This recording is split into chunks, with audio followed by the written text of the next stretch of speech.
All right, so tip number one is buying in a good location. Now we all know that to be common sense, location, location, location, but we need to remind ourselves that when we're in peak pricing territory and everything's more or less expensive, we need to look back at buying in a good location and not get caught up chasing deals out of the market.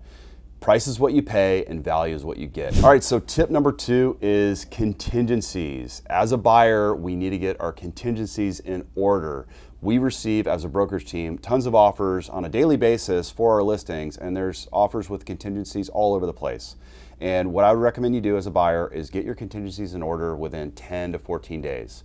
And what does that mean? That means getting everything going with your lender on the front end, not waiting to go under contract, inspecting the building, and then, oh, now you need to get your lender going once you know you're buying the property. You need to get the lender in order right away so you can make an informed decision and get a blessing from the lender before you got to remove your contingency period. You're not going to be as competitive as a buyer if you've got a termite contingency, a loan contingency, an appraisal contingency, and your inspection period. That is just not competitive in this market.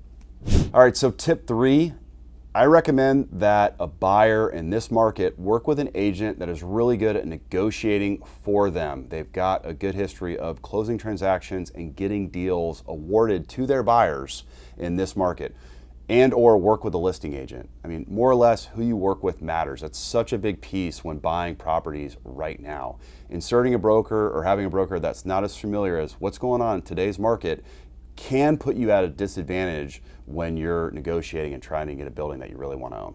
All right, tip number four is being proactive, especially if you're in a 1031 exchange right now and you need to acquire a building. We need to be proactive on a daily basis, making sure that we find the right property that fits what you're looking for and it's going to be working for you as a great long-term hold.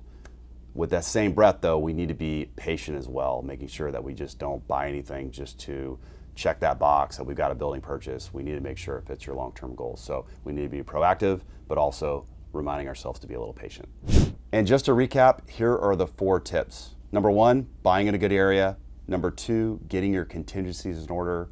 Number three, who you work with matters. And number four, being proactive while still being patient. Thanks so much for watching this video. Please feel free to like and subscribe, and we will continue to keep putting out more and more content. Thanks so much, and we'll see you on the next video.